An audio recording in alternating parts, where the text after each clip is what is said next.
This PlayStation 5 was provided by PlayStation for review.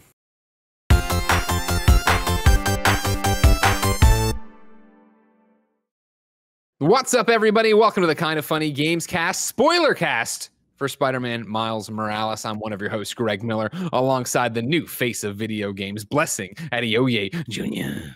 Be greater, be yourself. Oh, you nailed it this time. Yeah. Man, I had to memorize it. Oof, you bricked it at the review. It was I embarrassing. did. It was not good. Very What did he say? He was like, be something. I don't know. All over the place. I was like, be It's better. embarrassing, right, Brian? You know what I mean? It wasn't a good look, but I got to tell you, you're on point today. I love it. Thank you. I appreciate you it. can't stop complimenting him. In the pre-show, you said he's your new favorite. Now you're saying this. You can't even get the taglines right for your game. You got it this time, though. That's what matters. I mean, he's obviously the king of Halloween, right? Oh my There you God! go. Don't There you start go. with Speaker. me. Oh my goodness! Joining me in Blessing is Forbes 30 under 30, aka the second best baby blues in San Francisco, aka the bald one at Tim Geddes. Let him host. I'm so excited to talk about this game. This is my first time. I'm being unleashed, and in the spoiler cast, so I don't even need to hold anything back. I know. I got my PS5. I got to play it, beat the hell out of it, which I did. Very exciting stuff. And remember, while we're here too, of course, our PlayStation 5s were provided by PlayStation. Don't come after us, FTC. And then rounding out our quartet, he is the creative director at Insomniac Games, Brian Horton. Hello, Brian. How's it going, everybody? It's going pretty well. PlayStation 5 launch week. We are recording this the day before the PlayStation 5 launches. We're posting it the day after the PlayStation 5 launches. I think more importantly, how are you? You're about to launch a video game. Oh, wow. Well, I'm just so happy to be a part of this team. I mean, Insomniac Games just killing it right now, right? I mean, and we couldn't be happier to work on a game like Miles Morales. So it's just been cool to see the fan reaction and people digging it. Now, if you didn't know, ladies and gentlemen, the way a Kind of Funny spoiler cast works is the gloves are off. We're going to talk about everything. Don't watch this episode of the Gamescast or listen to it until you've beaten this game, because we're going to go into each and every little minutia detail that we want to about this. Nothing's held back. So I'm going to do the rigmarole here, but when we come out of that, the gloves are off. This is all the time you have to stop the podcast, stop cooking, go over there, mute your radio, whatever you're doing.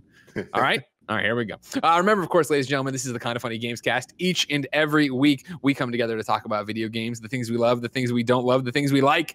All for you, the Kind of Funny best friends. Remember, you can get the Gamescast over on patreon.com/kindoffunnygames. On patreon.com/kindoffunnygames, you can write in to be part of the show. You can get the show ad-free. You can get it with the exclusive post show that, yes, we've done 3 episodes this week. This is the one with the post show. And of course, you could usually watch it as we record it live.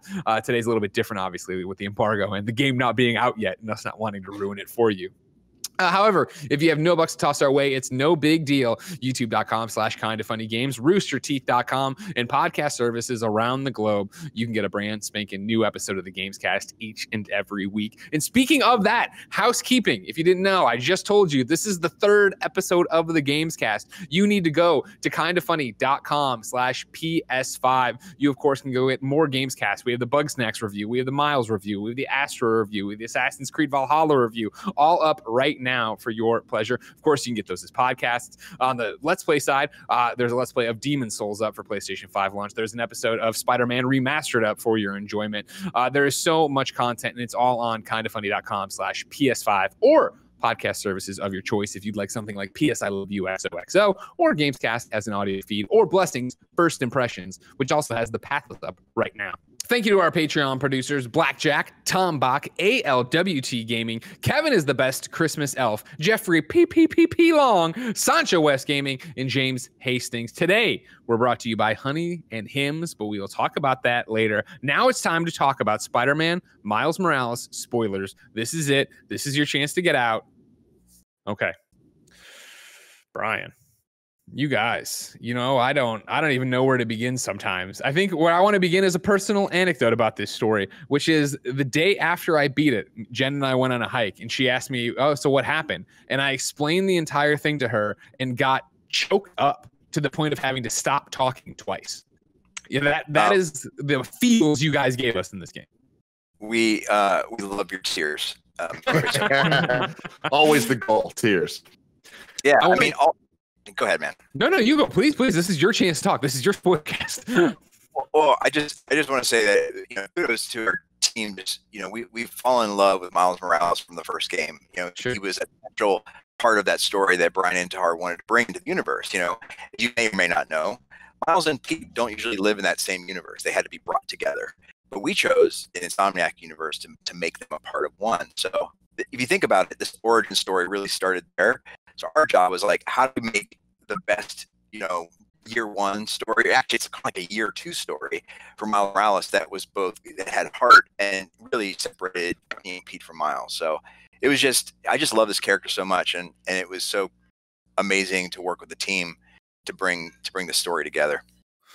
Talk to me about bringing that story together, because I think, when we had Brian up for Spoilercast back in 2018 for Spider-Man, right? It was all the stuff of, man, that ending and having it be Harry and Norman and have it be what looks to be the symbiote and have it to be like, okay, that's what we're building towards. At what point did you guys know you were doing this smaller Uncharted Lost Legacy, whatever you want to call it, version for Miles? So I joined Insomniac around 6 months before the game came out. And Brian Intihar and I had a lot of conversations about the possibility of doing the standalone game. And I jumped at it. It was like, yes, please, let's do this. And the idea here was, how can we ensure that the story we're going to tell is going to be a full arc, something that really pays off in the idea of Miles' journey to become a hero. And for that point, it was just, what do we want that story to be about? How can we tell that story in the most impactful way? And ultimately, it came down to, well, what if Miles, who's a kid from Brooklyn, what if he had to move? What if he had to move to his mom's childhood home and then get to learn all about East Harlem as he's learning how to be a hero? And that sort of became the seed of which our whole story sort of grew around. And those themes of family and home and him finding his way, that was the beginning of all of it. And it's sort of what we always came back to. One of the things after the review embargo lifted and we got to talk about it, I was having a conversation on Twitter with our friend Paris Lilly, and he said what I had been saying, I think even somewhere buried in the review, Blessing and I did, but talking about, like, for me, it's the game has heart. And that's not to say that Spider-Man PS4, Spider-Man 2018 didn't have that. Obviously it did, but there's something about being with Miles on this journey and having it be so young, right? Spider-Man's been going for 8 years in 2018's version of that universe.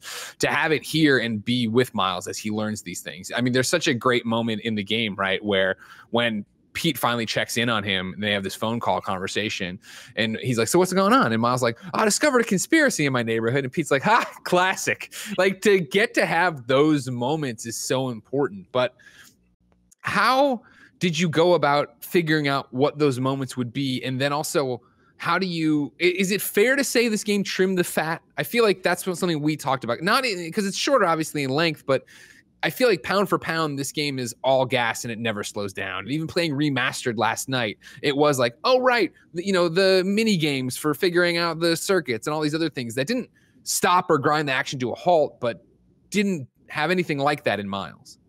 I think it's all about focus. The team knew, because we were going to make a smaller in scale product, we felt like there was areas that we really wanted to invest in. And just one decision that's different, like, we chose to be in Miles' shoes the whole time.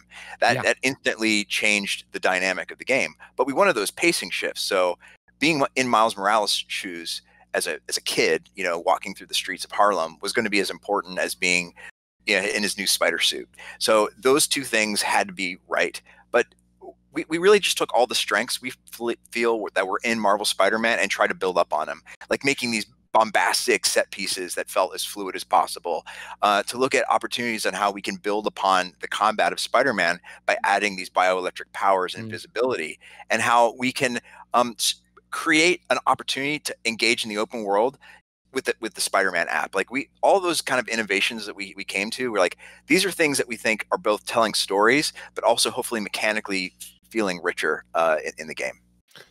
Greg brings up the idea that Spider-Man 2018, that Peter's been doing it for 8 years. And like we kind of, that is a not unique necessarily take on Spider-Man, but it's one that I think that we get a lot less of. Like, we get a lot of his early years, and we get a lot of the kind of, okay, he's in college, but him as an adult, I mean, yes, in the comics we get that a lot, but in other mediums we don't really see it. So it was fresh in the video game. Miles being such a newer character, with just not, 50, 60 plus years of comic history, only having less than a decade of history, his only stories have been year one, year two, kind of that idea. And I think that I'm very familiar with him from the Brian Michael Bendis, Sarah run, like the initial runs of the story, the Ultimate line. But to then kind of get into the Spider-Verse and that blowing Miles up in a completely different way, that he's now a household name. He is now this character, and that movie gave him so much more character than he had previously, and gave him so many things that when people think Miles, they think of the style, they think of the clothes over the suit, they think of the more hip-hop elements of it, and the neon and all of that. How did you guys kind of take that and still have your own take? Like, what were the core tenets of your Miles as opposed to that one? Well, with our partners at Marvel Games, we always start with the comics, right? Those are the Rosetta Stone. So the Brian Michael Bendis, Sarah Pichelli comics are the starting point. But they're also, we're in the Insomniac universe, so there's always a twist to it. So as you guys know, in the comics, his dad isn't dead. In our game, Jefferson dies. So that sends Miles in a totally different direction. And that allows our universe sort of to flex and grow. What was funny is we were working on our story, and we kind of had our first draft of our story when Into the Spider-Verse came out. So it was kind of cool in a way to see how, oh man, they did some things that we were thinking about doing, but they did it in a different way. So it was kind of this weird thing, like in the zeitgeist, when two people are working on the thing at the same time, you might see some similarities. Sure. So I'd say we definitely learned or saw the success of that movie as and it almost just made us feel so much more confident. Like, yes, this is the right story to focus on. This is the right character to elevate. And our team was just so excited about bringing our take on this character that we loved to a premiere title, to something that really was a video game that we've never seen before. And to your point, that year one story is so well understood through Peter Parker, but not as well understood through Miles Morales. So that was the great counterpoint that Brian and Tahar really wanted to be able to say is, hey, we're going to have our own take on that origin story through Miles Morales while we have this more mature Peter Parker. I guess both of those things working together made for an exciting opportunity for us. And it was so cool to see people jazzed about the Into the Spider-Verse suit, for instance, that went into the game. Because you could tell that not only did we love that film, we wanted to recreate some of the magic of that film in the way the suit mods work with the on the twos and the onomatopoeia, burst cards. So yeah, there's a ton of love for that movie. But we think they are two analogous, sort of takes on Miles' origin story. So that's all well and good. You're allowed to have the PR answer of, but you have to, you're watching Into the Spider-Verse going, oh no. Yeah, I'm doing the same thing we're doing. Was it nerve-wracking at all? Like coming off of Into the Spider-Verse? Of course, here's the thing. That movie is just dripping with style and cool, right? It's just the music, first of all, as a story, they really took Miles as a character and just and stretched him in areas that I never expected. Seeing Peter B. Parker and that take on a character that we thought we knew everything about, and just like, no, we don't know everything about this character. And then just art direction overall. Everything about that film to me is like on that near flawless level. It is probably one of my favorite Spider-Man things ever. Period. So yeah, of course, it was one of those things where you can go, that's excellent. What does our version of great look like, right? And that's what our team sort of came back to and said, okay, we knew we had these things that we wanted to do, but we have to swing for the fences, obviously, because they just put up a total W there. It's like, what are we doing to make our take on it? And with that, I gotta ask. People would destroy me if I didn't bring this up. What was behind the Jordans to Adidas switch? Well, ultimately, the thing that's funny is people think that's where Miles always rocked, right? If you go to the comics, there is not a Jordan anywhere. Absolutely not. No. But now you just have it burned into your brain, right? Like that is what he wears. So ultimately, it was, it's a business thing, right? There are things that we were doing, but what we're excited about is if you think about Adidas, and if you're an old hat like me, I think of Adidas and hip hop as being like this. Like they, you know, I think of New York. I think of all the stuff that culturally, the touchstones of that. It feels extremely connected, and I'm really excited about that kind of history of hip hop that we sort of infused into the game with his familial connections. Right. This is a spoiler cast, so we can talk a little bit about it. It was important to us that Miles had a history in not only being a Spider-Man, but he has a love of music, and that was our take on adding into the tapestry of his character. Was he created music? He's a producer. He creates beats, and that love goes all the way back to his uncle and to his father. And just seeing that sort of legacy come through Miles, we loved adding that as part of our story. So, how did you guys land on Prowler, Rhino, and the Tinkerer as the main three villains in the game? Because like that's one of the things I found fascinating, especially coming off of Into the Spider-Verse, is seeing this take on Prowler and wondering, okay, how is this going to play out? Because I'm somebody who hasn't read the Miles Morales comics, and so I'm not completely like aware and familiar with how things traditionally go down with Prowler. I just know the Miles Morales, like, oh snap, okay, now they're against each other sort of thing. How did you guys land on those three specifically? Well, that's a great question, because we went through the idea, like, who is going to be in this game, and it was almost like by default we said, well, the Prowler has to be in it, right? But then we said, well, what is the Prowler going to do? Why is the Prowler important in our story? And in the comics, it's more, it's actually kind of if you think about it, it's like if Uncle Ben was the good uncle, Aaron Davis was the bad uncle. He was really getting Miles into trouble, and he was using him to and further his criminal empire. And we thought, well, that's definitely a really compelling take. But when you see Into the Spider-Verse, and you saw in our story, we were going in a different direction of, well, what if it wasn't like that? So when we saw Into the Spider-Verse take a different take on the Prowler, a sympathetic villain, and they didn't know each other's identity, we're like, okay, the way we're stretching our version of the character makes sense to us. And really the hook there was, here's a guy who's left the life of crime after the death of Jefferson Davis. That was something that was different, that wasn't in any of the films, to say, I can't let this happen again. I've got to get back into the family. So that's our Prowler's need. He takes a day job to try to get in good graces back into the Morales family. So that's sort of that dynamic. Now, when it came to Rhino, if you guys all played Spider-Man, I love the fact that Miles Morales went up against Rhino in the first game. I love it. As a kid, right, with no powers, trying to get medicine for the Fee Shelter, and he has to survive in this sort of cat and mouse horror style sequence with Rhino. So having a matchup against Rhino again and get this new take as a superhero, we thought that was a matchup we had to see, right? So that became why Rhino was important to us. Well, it's like a rite of passage too with Rhino in Spider-Man video games. I feel like that has to be like the first boss. There. You know, it has to be you dodge it, whatever. And I loved the take on Rhino in this from a gameplay perspective, especially early on. It was such a thrilling opening to this game as being this magical set piece that automatically, to me, it was like, it screamed, we're back in this Spider-Man world that I love, and this is next gen. And this is we're seeing run through the mall. It was so fun. It's almost like Rhino's comfort food for the franchise. Like, you just look at it, Rhino's like, yes, this is Spider-Man. I vibe with it. But that extra meaning that we had in the connection to the first game was why I think Rhino versus any other of the Sinister Six. Yeah. And then it came down to the Tinkerer, and that was the villain that we really were trying to think about. What makes the best sense?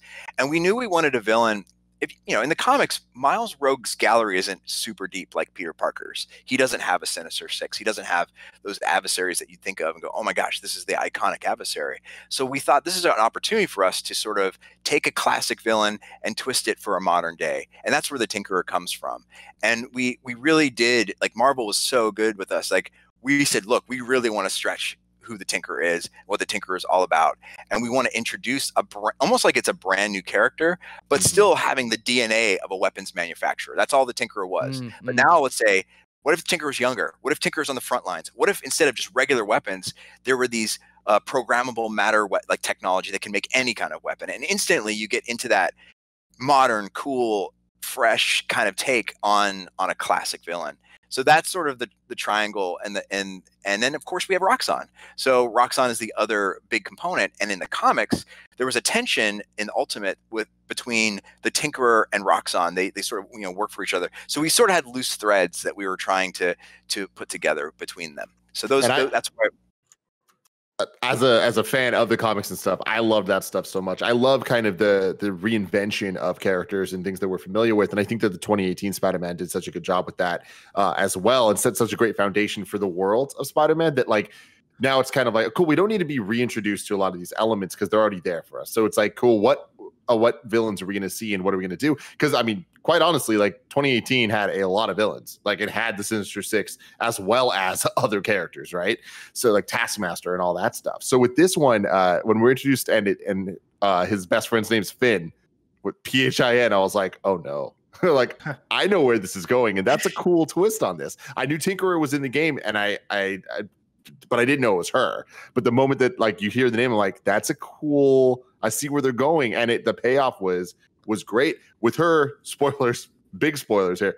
Dying at the end, like was that always the plan from the beginning? Like to commit to that after he's already went through so much loss. Yeah, I mean, ultimately, there's another theme in addition to home. You know, the idea of grief and how one manages grief is a big part of another theme. So Finn is dealing with grief, obviously, right? Her brother's death. Miles is dealing with grief with his father's death.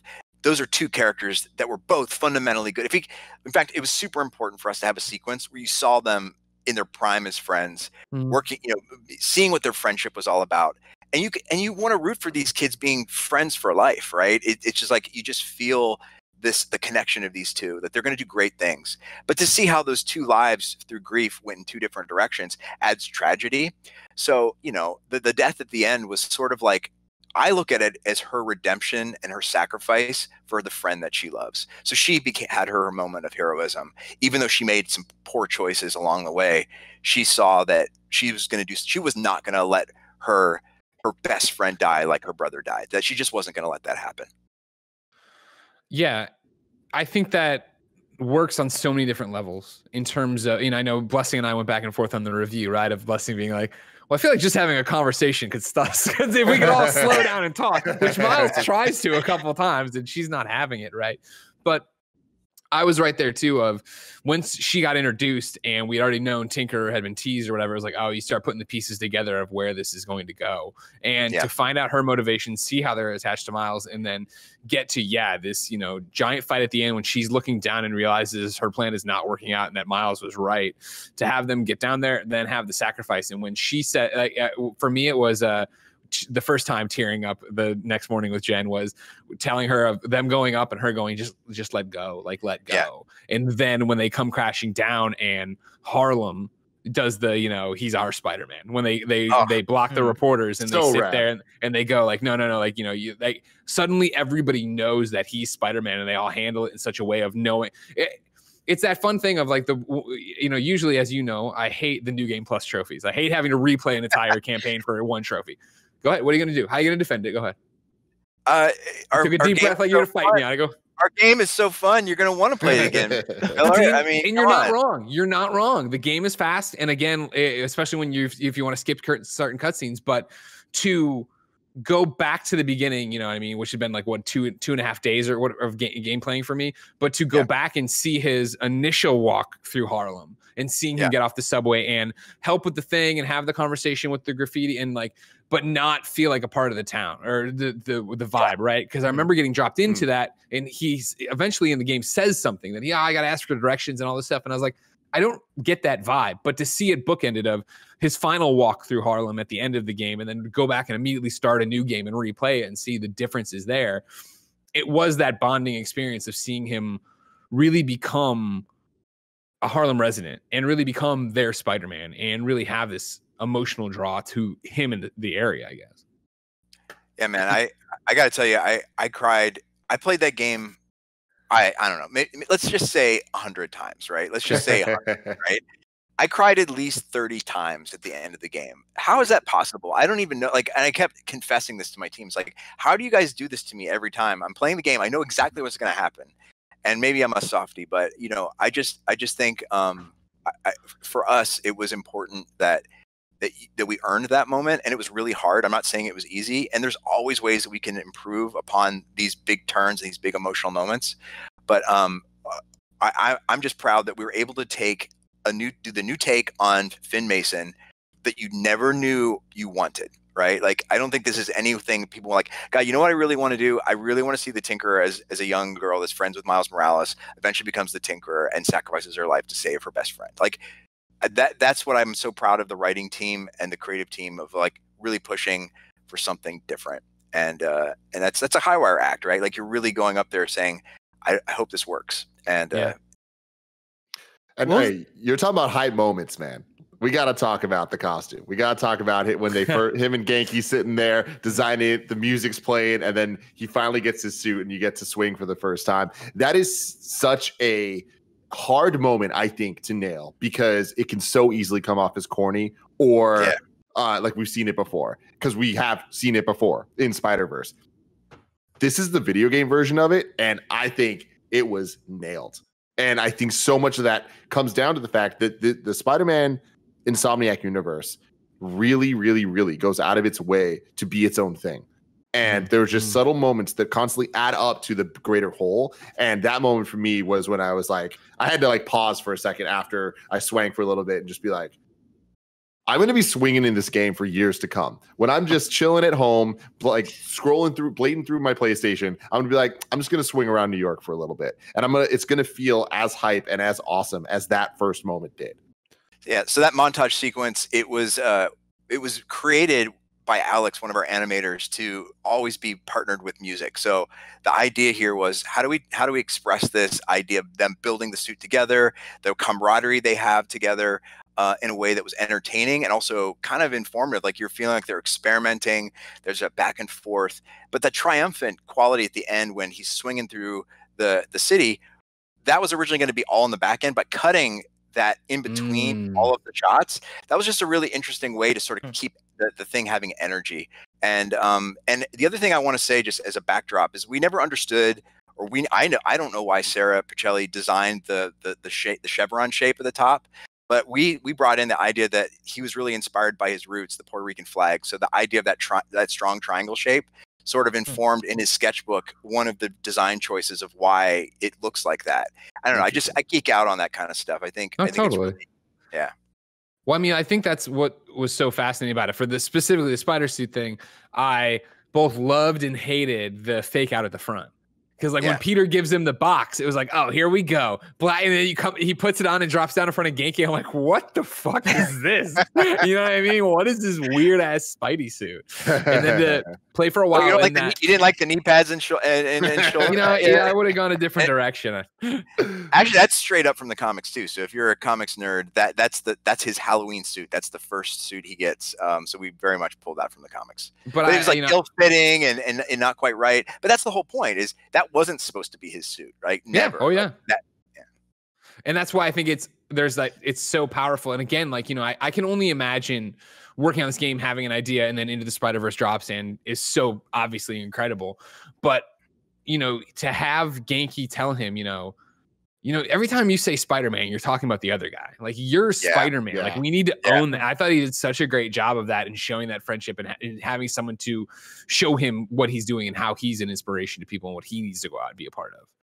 Yeah, it's a huge character turn for him, because that whole scene it's bookended by his failure at the bridge, right? So that suit scene is in the backdrop of failure and him being down about it and not feeling like his power is out of control. He doesn't quite know how to do it, but he needs to lean into it, and that is part of his growth and his identity of becoming a hero. But Genki is, I got to say, that's another thing. Griffin brought so much heart into the performance of Genki, and he's charming as hell too, right? So having him in your ear, we knew he was going to be in our ear a lot. It was really critical that he had that right mix of positivity and charm and humor. I want to give you a shout out for Genki, because that's a character that I think the world hasn't really been introduced to on a wide scale yet. And I think that this is kind of the first time that we're getting that, because obviously he's the comic character we know. We get Ned in the MCU Spider-Man movies, and that's a similar vibe, but even then it's different. Like, even then, that is a pretty different character. Obviously different name. It is a different character, just with similarities. But I think that Genki was really done justice in this game as Miles's best friend, and you truly believe that he's been there and he is there the whole time, and him working on the video game and that whole his own little backstory going on feels authentic to the character in a very real way.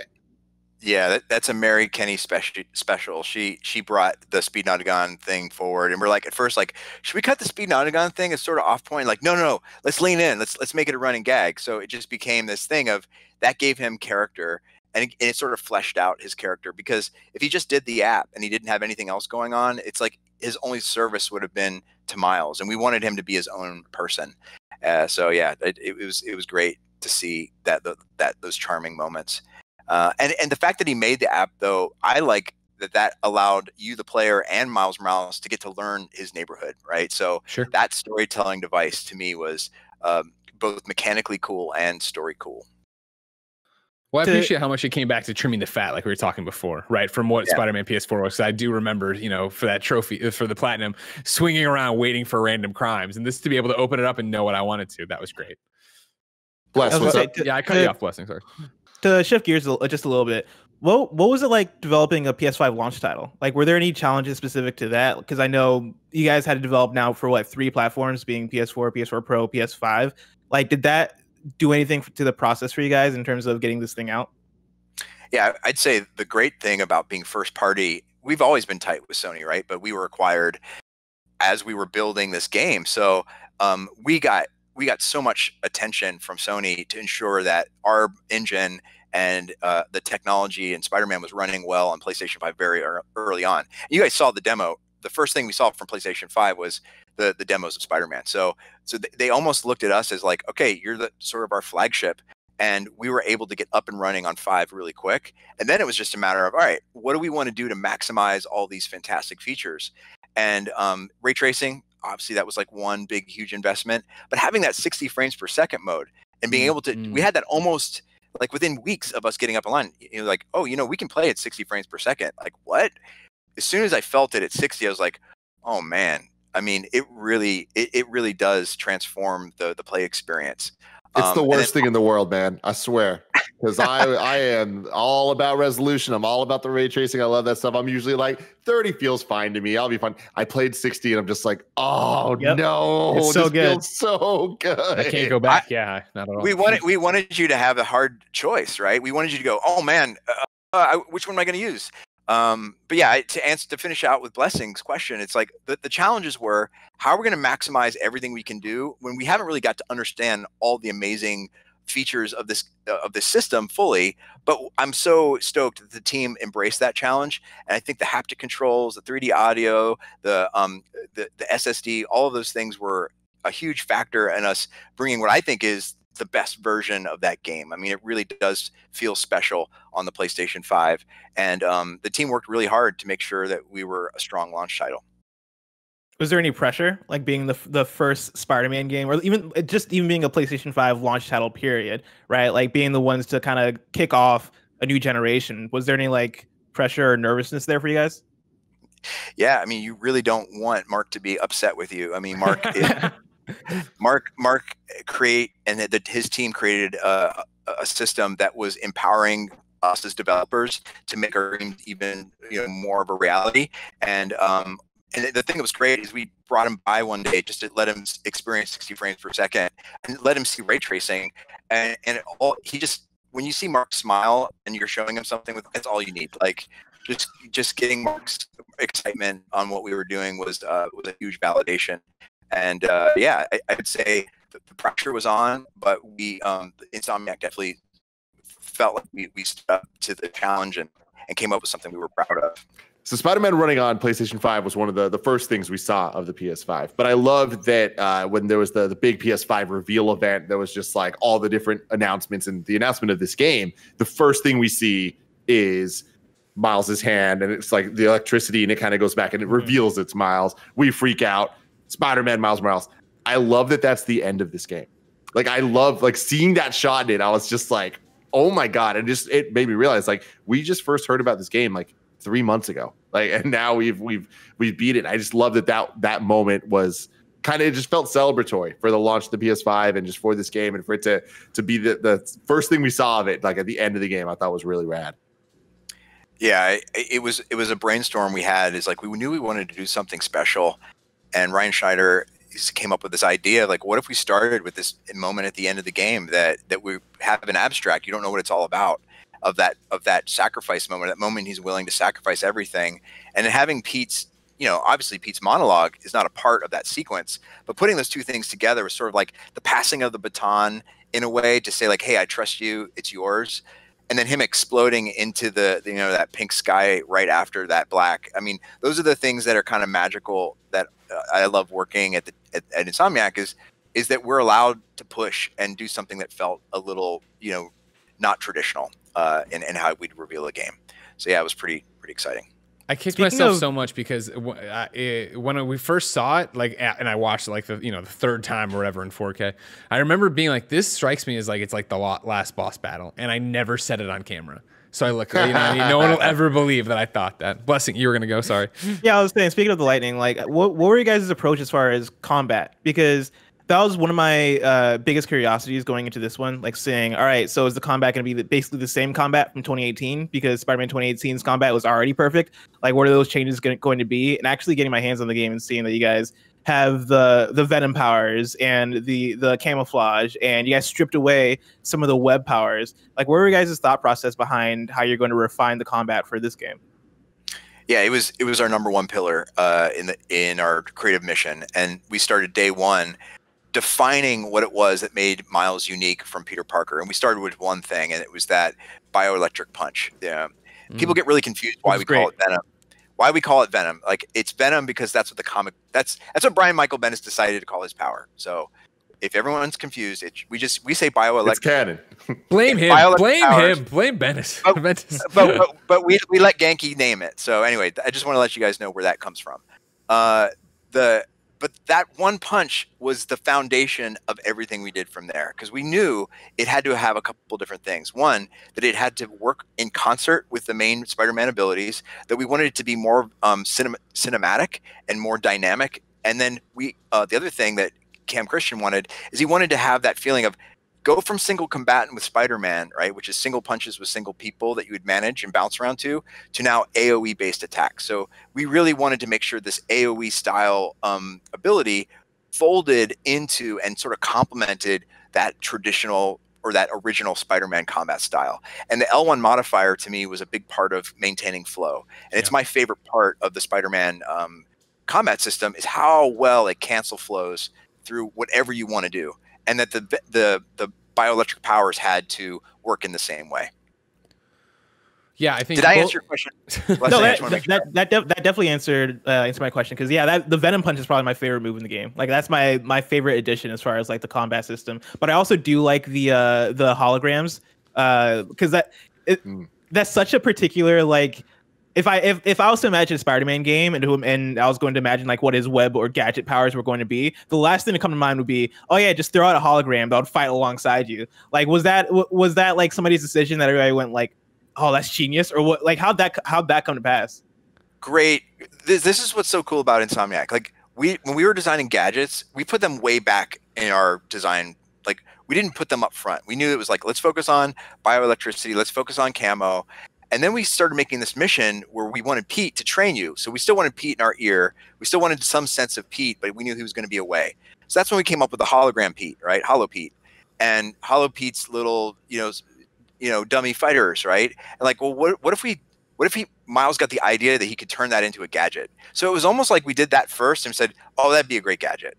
And then it turned out feeling really good and organic that he would make a gadget like that because he got the idea from Pete's stuff. And so, yeah, I think it was one of those chicken and the egg things that one thing inspired the other. But I like it as a way to each of our gadgets, there's only 4 versus the 8. But we think because bioelectricity and invisibility, we counterbalanced the need for that many gadgets. Like, I felt like in the length game that we have, if we had more than 4, it might have just been overwhelming.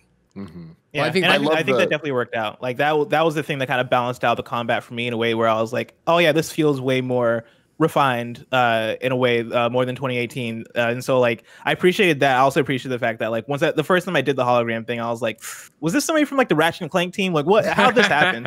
And so I appreciate that explanation. Yeah, I mean, we definitely have the Ratchet DNA through everybody. Every team member. we really try to be creative with that, and bringing personality to these gadgets is fun. And if you really listen to some of the things they say, the one that always cracks me up is the deadpan "I exist" when one of those things comes up. I mean, I just love that they have small sentience, and and you feel kind of sad when one of those dudes gets beaten up. So I really think that what this game did a lot better than the first one was kind of having all the different gadgets and abilities feel like they have a quest line to themselves when you're upgrading them. Like especially with the Peter kind of training missions in the first game, there was just an abundance of things to do, which was great and which was super awesome. And it's the first game, and to this date, the only game I've ever platinumed because I enjoyed doing those things. But with this game, I really feel like there wasn't too many stealth missions. There was the right amount of stealth missions, and they felt like they built on each other, and they built teaching you how to use your abilities as opposed to just here's things to do. Every time there was a mission, it was like, this one's harder than the last one, and I'm now learning how to do something new with the new gadget that I have. And with the holodeck stuff or the holograms training, with all those trainings, the payoff at the end of learning how to do all those things step by step, and then you get the mission in front of Empire State University, and there's the Holo Vulture, and you're going through all that. That might be my favorite bit of the entire game. Wow, dude, did Yuri not kill it in that? I mean, Yuri's performance. Oh my god, yeah. Vulture, it's like, this is why Yuri is the best at what he does. You give him a script, and he just eats every second of script you give that guy. I mean, I just still laugh thinking about being in the recording session, watching him lean into all of those Vulture recordings, or when you're like rescuing one of the Holo, people, they're just sort of like, "Thank you, Spider-Man." Like he really enjoys the hamming it up, and for Peter Parker, it's perfect, right? So totally. Bless and I were talking on Games Daily a couple of days ago. And one of our favorite things was the vaguely racist line about the Vulture. Yeah. it just fits so well, and it was just effortless, man. It didn't feel try hard. Really quick. So much of the dialogue was great. I mean, we got you. We're doing a spoiler cast. We got to talk about my favorite thing, which is Easter eggs, right? We gotten so many fun mentions. Spider-Man 2018 was chock full of them. This one, we got some fun little X-Men or at least mutant shout outs with Dazzler and with Lila Cheney, which I wasn't even familiar with. I had to Google that for myself to see what it was. Of course, we got Doc Ock. We got the Wilson. Wait, I'm not going to pretend like I caught Daz. What are you talking about with Dazzler? I didn't catch that either. Stuff? I didn't catch any of that. Oh, one of the time capsules was concert tickets. Yeah. And the concert was Dazzler and Lila Cheney, who was like a guitar player, I guess, a guitar-based mutant, which is cool. But I just love that stuff, and I love that very much is outside of the traditional Spider-Man lore. So that was cool. What are some Easter eggs that you want to point out and talk about? Well, there's a ton of them, and probably some, like you just mentioned, that I probably don't know all of them, because that's what's great about our team is they'll just add stuff that's small, or like you have deep cuts that you have to research. But I love the Big Wheel time capsule. Did you guys see the Big Wheel character? Guys, you know who Big Wheel is? I don't. I saw that, but I don't know who it is though. Okay, go Google Big Wheel. He's one of the characters. Like we when we were musing who's the main villain, I remember one of our designers said it should be Big Wheel. We should make Big Wheel the villain of our game. It was like, of course, ridiculous. How could you have a character named Big Wheel for your villain? But I'd love that the Big Wheel's in there. I love that if you actually read the original comic that debuted with the Tinkerer, that the repair shop is like almost one for one for the comic panel. Oh, that's awesome. I just like doing that kind of research. I think in general the things that I love best are when the team leans in, and I don't even know, this isn't an Easter egg, it's more of an anecdote. I want to just say where Spider-Man the cat came from. Yes. Is that all right? Yes, can I go on a tangent? Yeah. Okay, so we've designed games very early. We just have a big bulletin board with cards, and they'll say things like "Save the cat," and we have a little card that says "Save the cat," and we put that up and like, well, that's a great thing for Miles Morales as a new hero to do. We had no idea how that was going to manifest or what it was going to be. Then it turns into a quest. Like, okay, what if this guy got broken into and his bodega cat, got stolen? All right, well that's kind of cool. But then you start to get into the practicalities of that. It's like, well, bodega cat, I need to bring Bodega Cat back. How am I going to do that? Is he going to go into a magic pocket, or do I want to, no, let's put him in a backpack. Let's put him on, and then we can swing back with them. So as soon as you have a Spider-Man with a backpack and there's a cat coming out and the animators are done all that cute animation, it's like, well, we got to make that into a suit, right? And then that turns into a suit. And then the animator says, is that okay if I did a finisher with Spider-Man the Cat? And I'm like, you better do it, right? It was like, you must do this. And that's the way Insomniac sort of rolls. It's like, whether you call that an Easter egg or just the little passions that become now, I think Spider-Man the Cat sort of gained his own, internet fame almost instantly when we debuted him. And that's the kind of stuff that you can't manufacture. That's just that organic team coming together and making something more out of something as simple as Save the Cat card. That's awesome. One of the things I think that is wrapped up in the conversation and where I want to go with it, you're talking about Venom Punch, we're talking about Camouflage, we're talking about Spider-Man the Cat, and how I think this all makes Miles uniquely Miles and makes this experience not feel like I'm just doing Spider-Man PS4 again, right? And I think the limited number of gadgets means I'm more aware of my gadgets than I ever was with PS4. I think the Venom bar filling in on its own or whatever as I go is a new way, and let alone to still have my finishers and everything else. It makes Spider-Man uniquely Spider-Man and Miles uniquely Miles. The question I have for you is was it an exciting challenge? Was it more difficult than you'd expect? Or am I making it too hard for New York as a character? You know what I mean? I think sequels and continuations, even for this one, people were like, oh, wait, so is it just going to be Harlem? No, it's still going to be all of Manhattan. Oh, well, is that just going to feel the exact same way? And I think you guys do some really nifty things to keep it fresh. What was that like? Well, I remember we had early discussions about what we could do to make Manhattan feel unique. And there was a lot of hand-wringing around the idea, like, well, let's try winter. And I remember there was a lot of technical conversations like, oh my gosh, that's actually going to be a lot of work, like making sure that comes off correctly.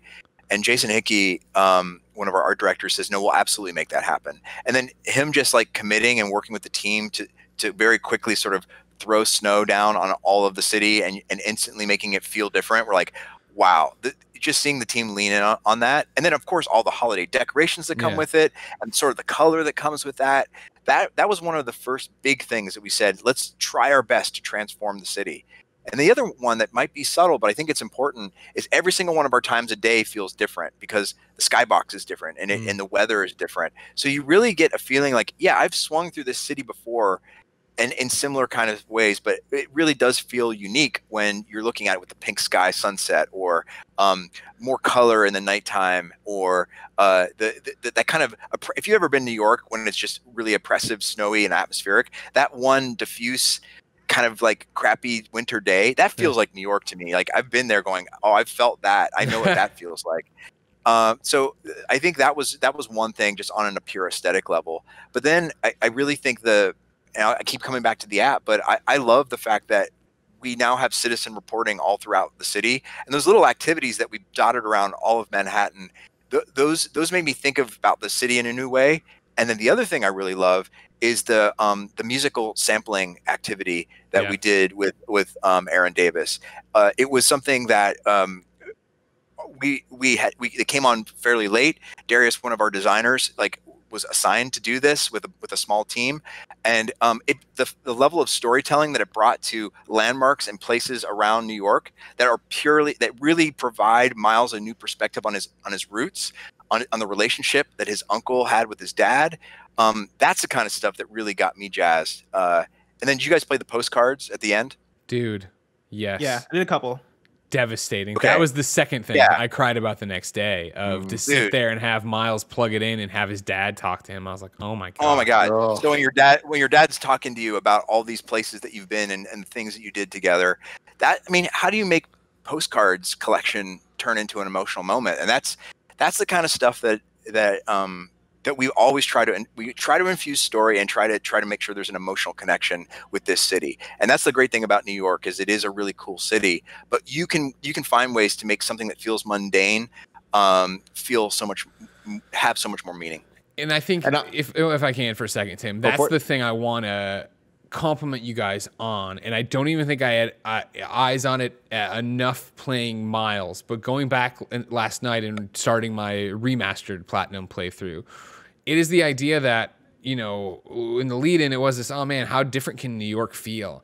And for me, what's amazing about it and what I love, and I sold you guys short on, which I think is understandable because there had been the one game, it's the fact that I was happy to be back in New York, and I was happy to be back in the Insomniac Spider-Man universe. And I don't think we knew with one game that's what it was, but to come back in this, and like we talked about at the front, to be reintroduced to Rhino, to then also barrel through JJ's wall as he's getting ready to podcast, to have the JJ podcast be there, but also have this new podcast there with Ashley Birch doing the Danica. voice. Yeah, exactly. That we're able to sit, like, even last night swinging around and like cutting through the park and seeing the amphitheater where Genki and Miles meet up and do the suit. I was like, holy shit, right? Like, you've made memories in this world, and it happened playing as Miles too, of like, oh yeah, I remember doing this such and such here or whatever, to go through and have that feel of it. So last night swing by as Pete, where I know Aaron's going to work in a year. It's like, oh my God, like, it is this connected tissue. And whether that be a throwaway line about Hammerhead, whether it be the Kingpin popping back up, like, I was like, oh my God, I was so excited to be back and not feel like, I know so many people are like, oh, Miles, when it got announced, oh, it isn't Spider-Man 2. Oh, it isn't a full-blown thing. Yeah. And realize that to even think about, I think, as sequels or whatever, is shortchanging it. It was a new issue. It was a new issue of the comic book that is the Spider-Man universe you guys have built, and I was so happy to have it. Thanks, man. I mean, that really was the way we wanted to do. And to your point, that connective tissue, those mini stories, like what happened to all the Fisk real estate after, Fisk falls? Yeah. We sort of answered those questions, in a way that's it's a twist. The fact that the underground occupies it, well, of course they did, right? Yeah. Oh, they have trophies of these old gangs they took over. Well, of course they did. And then that deepens your connection if you've played those previous games. Like, I remember what it was like for me to deal with those people, and then the underground did. So that's how badass they are. Yeah. That's the kind of stuff I really enjoy seeing. And it's like the comic analogy is good. And so to the comic analogy and the world you're building, this universe of it, again, for remastered, that's playthrough to go through and meet Gloria. And she's like out on the street doing her thing, and she doesn't want to go to Feast. And then to be in Miles, and like, here she is working at Feast, pretty much running it. Here's her girlfriend. Like, you see this whole thing of like, these people have actually changed and evolved in there. And even in Miles with, a shorter window and a shorter time frame to introduce characters like Haley, where I'm like, I barely know you, but it's awesome. And I see this spark between you and Miles, and I want to see what that's going to look like in Spider-Man 2 or whatever you call the next iteration of the universe. I totally agree with what Greg's saying here. I think that what this game did so well is kind of get on the ground level. And that's something that, Spider-Man we've always talked about. Like, why do we love him? We love him because both Spider-Man and Peter Parker are dealing with issues that usually affect him on both levels. But both of those levels are on the ground. It's not the Avengers levels threat. It's New York City. And I think that with what we have with this Spider-Man in 2018, 8 years in, it's a little bit different. He's not necessarily the friendly neighborhood Spider-Man. So to get that with Miles, and it's not just the friendly neighborhood Spider-Man, it's Harlem Spider-Man. Yeah. To focus in on that, having the characters and the ground level, the graffiti, the murals, the Christmas kind of like decorations and wreaths and stuff, let alone just Christmas. This is the type of game I can't think of a Christmas game off the top of my head, but I bet you guys that years to come down the line, people are going to every year play this game around Christmas because that sense of family, that sense of holiday, that sense of like, kind of just community is built around Harlem and being connected. And even Rio running for like some local government stuff like that. Feels so believable to her character, and it doesn't feel like everywhere around the city, the entire Manhattan, you're seeing billboards for her. Because I feel like other video games, that's what they would do. Yeah. No, she's only in Harlem because she's running in Harlem. Like, that's so cool.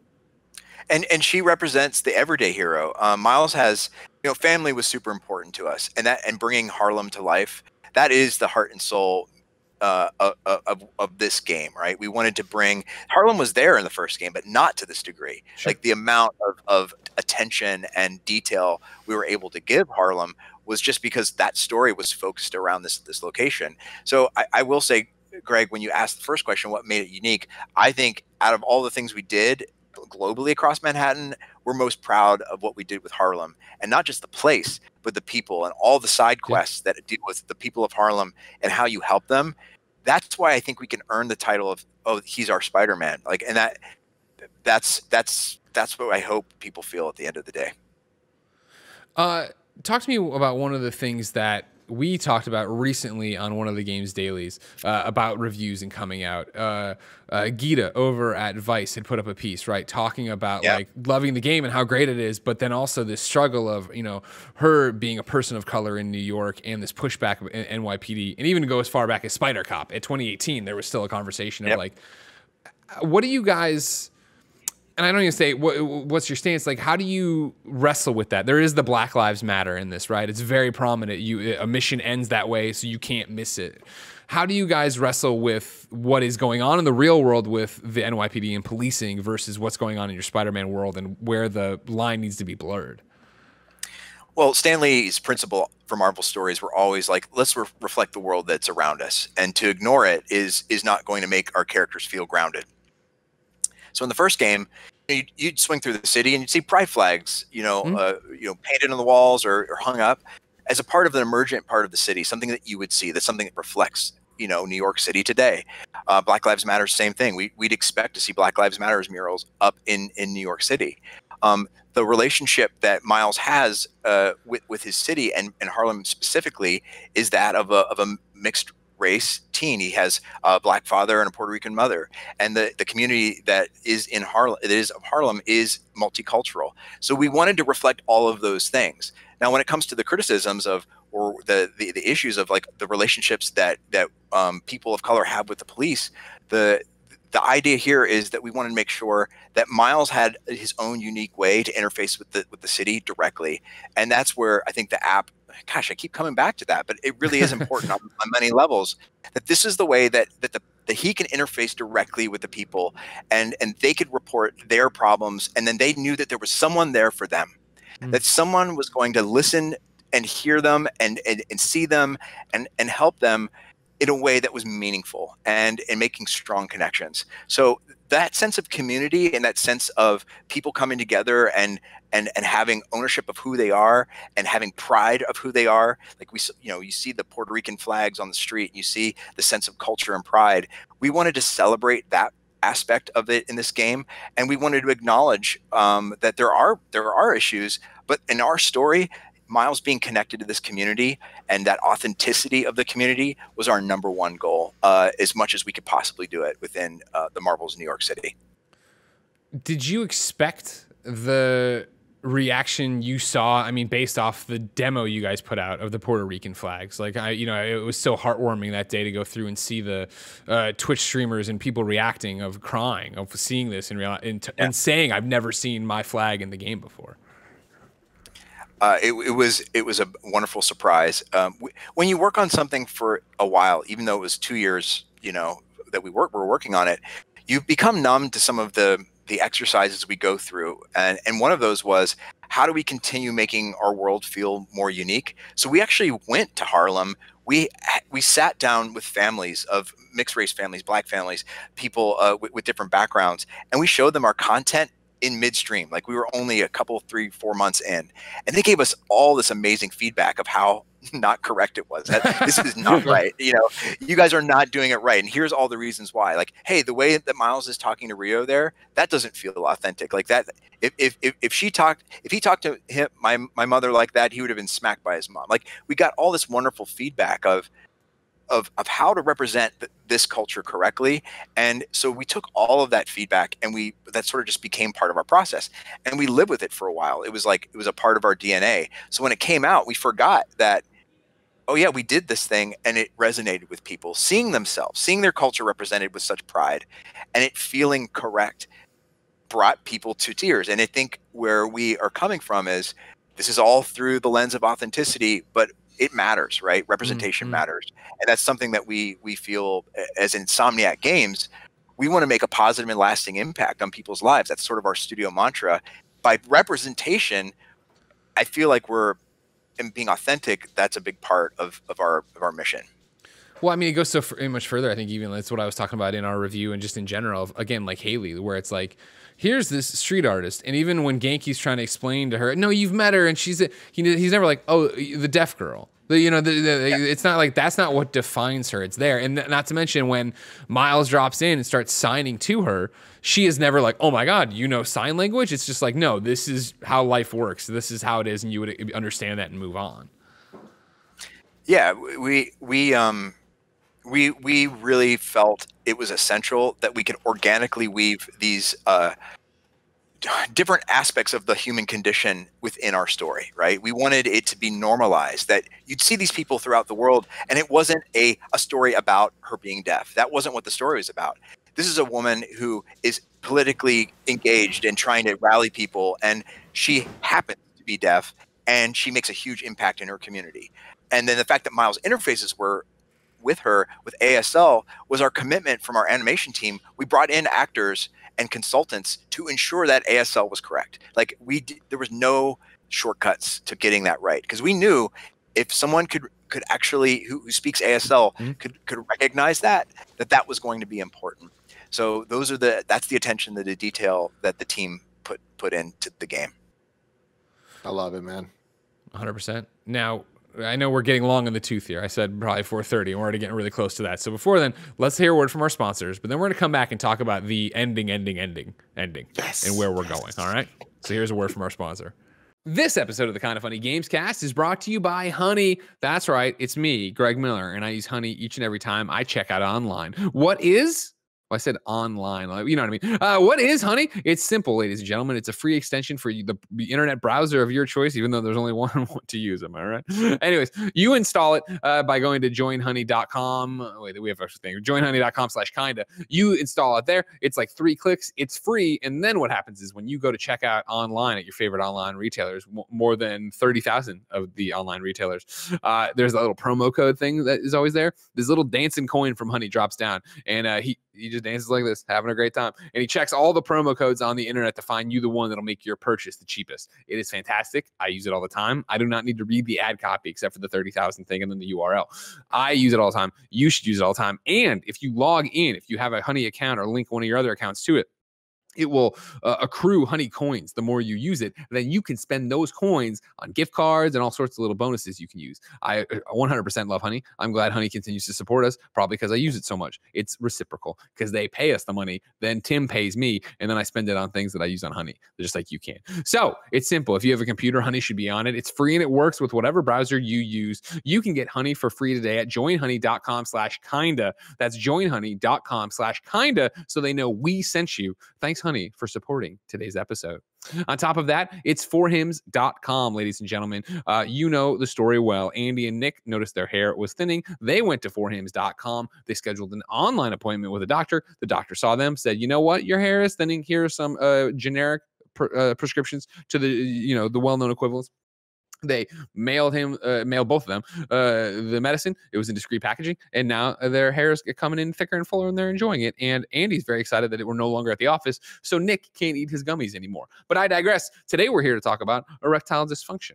If you didn't know, ladies and gentlemen, ED is something that plagues a whole bunch of different men. And if you didn't know, a lot of time men like me are too stupid, and we like you to go, oh, you know what? I'm embarrassed by whatever medical problem I have, and I'm not going to go talk to a doctor about it. For Him says that's silly. What forhims.com does, of course, like I already said about the hair loss stuff, you can go to forhims.com. You can make an appointment. You can talk to a doctor on your own thing. You don't have to call there. You don't have to go wait in a waiting room. You don't have to have somebody come out and go, who's got ED? You don't have to worry about that. And plus, you don't have to go to the prescription line at the Walgreens, the pharmacy, or whatever. They send it right to you, discreet packaging. You don't have to worry about it. For Hims wants to help you, feel better about yourself. And doesn't everybody need that right now?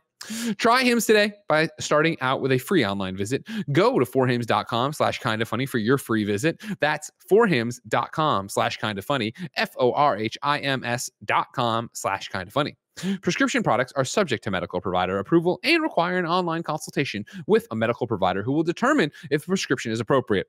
See the website for full details and safety information. Remember, that's forhims.com/kindafunny. All right, Brian. I won't lie to you. Like I enjoy the entire ride. I had this like when the post-credit scene happens, I had completely forgotten about it. Like it wasn't like I was sitting there waiting for it. I was expecting something for Miles, something with Rio. We didn't even mention that, by the way. I love how much that she knows. I love that it's revealed. I love that that's out there now and she's supportive and like, you know, you remind me so much of your father. Like that's all brilliant, beautiful stuff. But let's talk about Harry. Let's talk about Dr. Connors. Like, cause I'm nerding out when I see it and I was like, oh my God. And he calls him Kurt. I was like, oh my fucking God. I mean, it's big. It's big too, because Lizard was not in Spider-Man 2018. Mm-hmm. However, people were dressing up as Lizard at the Halloween party. So who is Lizard in this world? Was Kurt Connors Lizard at some point? A lot of questions. I think you guys are missing the most important question. Where is shirtless Spider-Man, and when is shirtless Spider-Man going to make a return to our game? That was my biggest question. I want you to know that I did at one point message James Stevenson, and I said, it was right after you guys recast Peter's face, which we're going to talk about as well. But I was like, hey, why don't you recast again? Let me come in and voice shirtless Spider-Man, the man whose photos I take. And James did not respond to my text. So that's where that conversation ended. That's because you are not the shirtless Spider-Man. So let's get that straight. I know. I just take his photos. I would have tried. You know what I mean? Like I could have. Right. Yeah. Remember, we're all about authenticity, Mr. Miller. I understand. So anyway, to answer your first question, there's things obviously that the other Brian might want to talk about in the future. So I'm going to hold all that close. I'm not a coward. I'm letting you know that there are certain things, Miller, that must not be said, right? And some of those things are things that will happen in the future. But the fact that you were excited about the potential with these characters moving forward, we are also extremely excited. You did such a good job of just hiding. Like I didn't even think about Norman. I wasn't even thinking about the mayor, right? And then he's like, let him out. And I was like, oh my God, and the symbiote's jumping off him. It's awesome. Yeah. I mean, look. I'll be honest. This is Miles Morales is what we believe an essential part of this Spider-Man universe that Insomniac Games and Marvel Games and Sony are creating, and that story we want the promise of exciting new adventures in the future. So of course there are threads that we left hanging on the first game, and that we want to make sure people remember that these are still important threads that we want to continue. So Brian and the crew have some exciting stuff to plan for the future. Okay, wink twice if the name Spider-Man has ever been thrown around for the sequel. Oh, I like it. That's all I'm just going to smile through all this. You're like, don't blink, don't react. Do you think this is something you want to do again, right? Like Miles Morales being this kind of pared down Spider-Man experience, right? That is a shorter game, that is stripped back in some ways, but a step forward in other ways. Do you think that like the future could hold Miles Morales 2, or like any sort of like all right, here's a smaller Spider-Man package that is, you know, I guess like a sidestep from like the mainline series, but still as core to the series? Well, let me answer it in this way. Our whole team relished the opportunity to make a product of this size. And I'll throw something back to you guys. I think this is an important part of how we as video game makers can tell compelling stories in a faster cadence. I really enjoyed being able to make something in a 2-year cadence versus a 4 or 5 or 6 year cadence. So for me, I think it's essential to think about the ways we think of products, maybe taking different shapes and sizes, and that's okay. So for me, I could just tell you, Blessing, I loved working on something of this scale, and I would totally work on something like this scale in the future. But can you answer you guys I'm just curious. I'm like, what do you guys think it feels like to have a product of a different scale that tells a story like this? I personally love it. I've been saying since day one when Uncharted Lost Legacy came out, I was like, I will take one of these a year, please and thank you. I just love the fact that it's like it can get in, get out, give you all the thrills and set piece moments you need and all that stuff, introduce some new mechanics, and have those heartfelt moments that I'm not going to spoil from Uncharted Lost Legacy. You're probably this isn't an Uncharted Lost Legacy spoiler cast. Exactly. Don't talk about the elephants. And when Miles Morales was first announced, and then there was like the questions of like, okay, well, what is it? Is it a sequel? Is it a this? Is it that? When it was said, oh, it is a smaller Miles story, I was like, this is like kind of ideal situation for me, because I don't think that this was pared back in. I haven't really given my full review of this yet anywhere, but we'll do it as a post show. Patreon.com/kindafunnygames. I don't see it as a scaled back thing. I see it as kind of like I don't even want to say cutting the fat. It's kind of just like, okay, what should this game be? And I feel like it kind of achieved that. I think from the storyline perspectives, I would love to get more frequent Spider-Man stories in this world, as opposed to having to wait longer to get longer ones, because there's still so much to do. Like it's not like from a gameplay perspective, I still don't have hours and hours and hours of collecting things that feel meaningful and doing side quests that feel meaningful and all that. Like the content's there. I think just from a character and story and New York world perspective, like I'd prefer this. Blessing. Cool, man. Yeah, I like this too. Like I like the idea of the, hey, if we can make and I know games have gone up to what, $70 now, but like instead of making something $60 and making it this 30 hour thing or 20 something hour thing and making it feel full and in some cases bloated, right? Like I like the idea of, hey, let's scale down and tell a story that needs to be told within the time and scale that it needs to be told in. And yeah, like I say all the time, Uncharted Lost Legacy is my favorite Uncharted game for that exact reason, right? Like Uncharted 4, towards the end of that game, I started to feel like, all right, this probably wrap up at a certain point. And Uncharted Lost Legacy, I had none of that, and I had characters that I hadn't experienced before, and I had all these things that made that game feel fresh. I do really like the idea of, especially for AAA games of the scale, PlayStation first party games especially, playing around with what they can be, playing around with, hey, even if like what would a $20 Spider-Man game look like, right? Like that's probably a longer, different conversation. But hey, if we could put out a 3-hour experience and it works for what it is, right? If we are putting out Mary Jane the game, or Mary Jane Watson the game, right? And it is like a stealth game or whatever, right? Like if it's this scaled down thing that works for what it is, I'm totally down for that. Yeah. And I think Miles Morales for what it is, right? Like it coming out at I think like $50 on the PS5. I like the length and scale that it is.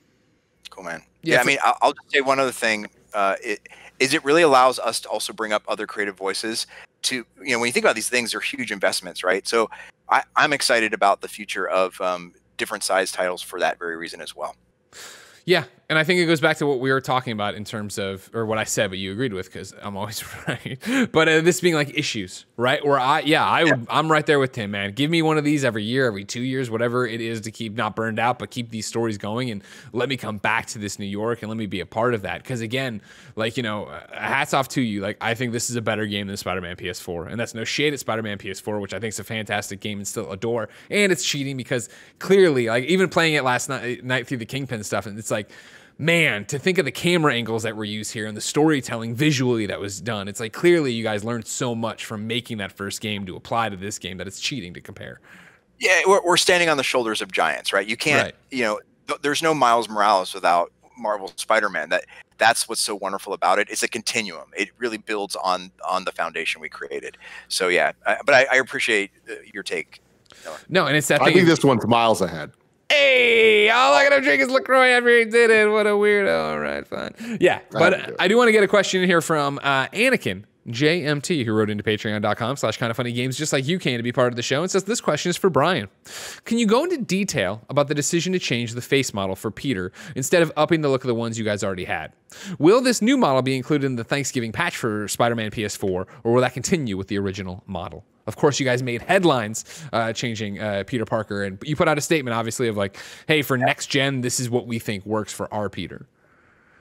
Yeah, ultimately, we wanted to provide the next level of performance from Yuri Lowenthal's reads, because he's not just the voice. There's a lot of, just to be clear, he is performing Peter Parker. Like everything you see, his motions, his mannerisms, all that stuff is being captured in a performance capture booth or in a VO booth. So we found a model that we felt was going to be to best translate the nuances of Yuri's face and performance to create this Peter Parker. What's kind of really cool is I'm seeing, as more people get to see the remaster and see it in context, they're like, oh, now I get it. Now I'm sort of seeing how this works. And it, do gamers like change? Obviously that's a challenge, right? Where people they love these characters. So all I can say is please give it that chance to play it.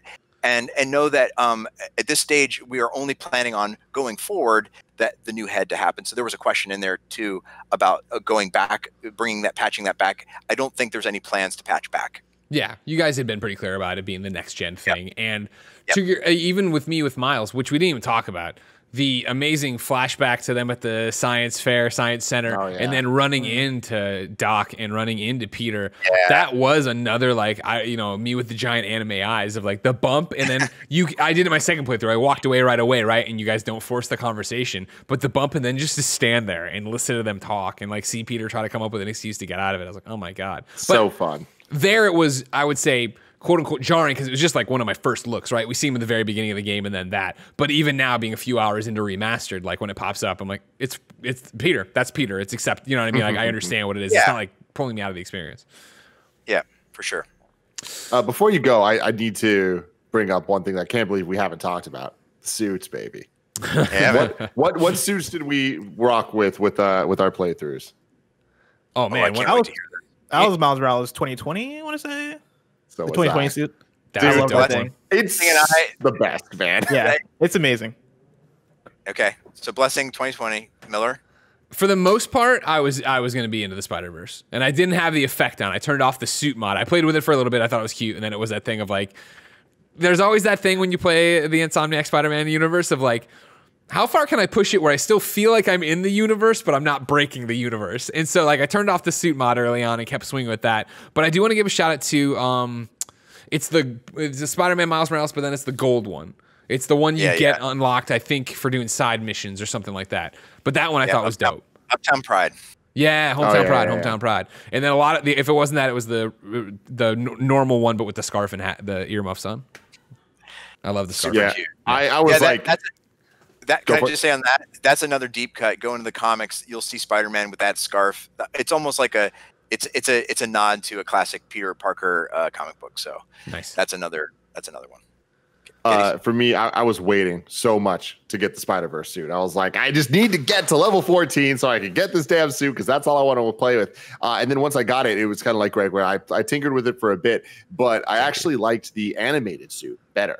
I thought that it kind of felt more authentically Miles to me of like what I was trying to get from the Into the Spider-Verse suit, which I also loved. But I played with the animated suit the most. There's just something, and this goes back to even 2018. The cell shaded was always my favorite. The comic book looking I love Peter suit was always my favorite because I just love how it looks in the Insomniac world. It's I love that. But then once I got the 2021, when they first revealed that suit on like the screenshots of it, and like there was like the whole art, I was kind of like, this ain't my vibe. Like I don't really, it's going too far. I don't really like this. Yeah, I immediately knew when I saw it. I was like, that's the one. I'm gonna rock that one. In the game, seeing it, I'm like, oh, this is it. Like this is Tim Geddes as fuck, and I love it. And like seeing him swing through, and I love the animations of the way Miles swings. But in that suit in particular, with all the LEDs and the headphones and like the modified bomber jacket looking thing, I'm like, this is the dopest suit in the game.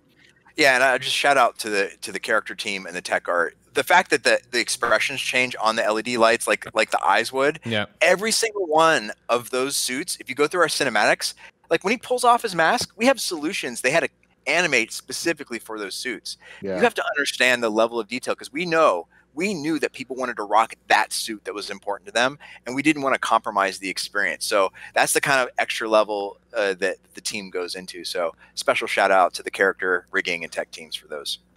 And it's quite a loaded question here. But last time when we had the other Brian on, we were talking about the suits and how there were some notable omissions. Whereas like how is this or that suit not here? Were there any suits that you guys were like, we can't do this? Not yet. Okay, so Gavin, one of our art directors, we desperately wanted to do the cape suit. There is this suit that you have full-on cowl cape. It's sort of it's reminiscent of another character, I would say, but to achieve that level of cloth, that amount of cloth, it was sort of we had to make choices, right? And that was one of the things. Like, okay, we can't do the suit for all these technical reasons, but man, we do wish we could have done it. So that's the one suit that we weren't able to get in. You talk about all the love that goes into it. Another thing we'd be remiss without saying, I really thought your Stan Lee tribute was great. Like that's one of those trophies that's there. It's an Easter egg, and like for me, obviously, pre-launch, I'm going off of people talking about Spider-Man PS4 of where that restaurant was, and I'm like, and when I finally found it, it was just it was understated, but it's perfectly on point for where it should be.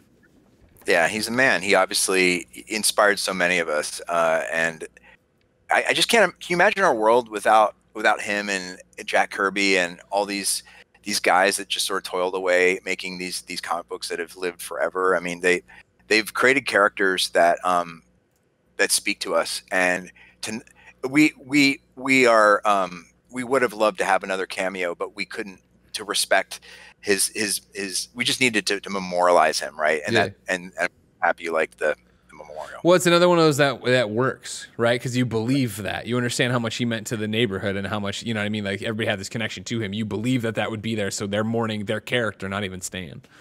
Yeah. Awesome. So cool. I haven't got that yet. I can't wait to see it. That sounds so well, sorry, so I rad. spoiled it for you. Oh, no. Hey, it's a spoiler cast, man. Yeah, Brian, before you go, is there any other questions you have for us? Anything you want to take issue with us? You want to yell at Blessing? You want to yell at me? You want to yell at Tim? Go at it. I can take it. No, I just wanted to thank you guys for the opportunity for us to talk about this game. I mean, obviously the team we're very proud of it. It's just been rewarding to see the reaction, and we welcome all feedback, right? So Blessing, you and I will talk after the cast. And oh yeah, I got some words, but I got some words for you. What are your words? What are your words? I'm joking. I don't really have any words. All right, give me all your words. But no, we really appreciate the feedback, positive and negative, and we can't wait for you guys to. If you haven't played it yet and you're watching the spoiler cast, shame on you. But if you have played it and watching the spoiler cast, if you have any other questions, Insomniac's really open. Come talk to us on Twitter. We'll answer your questions there. Awesome. Well, thank you for your time, Brian. Thank you for everything, man. This game was awesome. It's like such a great thing in a year that's been so ridiculously weird in so many ways, hard in others. I think video games have been the one thing that consistently have been awesome. And, you know, it's been such a great year for gaming, and to launch this new system with such a hit, such an amazing experience that like really just solidifies for me that, man, video games are cool. Thank you for that. Thank you. Thanks, brother. Yeah. All right. Ladies and gentlemen, of course, thank you for watching. This has been the Kinda Funny Games Cast. Remember, each and every week we get together to talk about all the things we love and dislike in video games. Of course, you can catch it early, patreon.com/kindafunnygames. You can be part of the show. You can get it ad-free. You can get it with the post-show we're about to do, which is Tim Getty's review of Spider-Man Miles Morales, spoiler-filled. However, if you want to toss us, no bucks, no big deal. youtube.com/kindafunnygames, Rooster Teeth, and podcast services around the globe. Remember, it is next gen. It is here. It is happening. It is launched. We're living it. We're doing all these previews and all this stuff. You can go over to youtube.com/kindafunnygames, or more specifically, kindafunny.com/PS5 if you want to catch all our hands-on impressions. Until next time, though, it's been our pleasure to serve you. This PlayStation 5 was provided by PlayStation for review.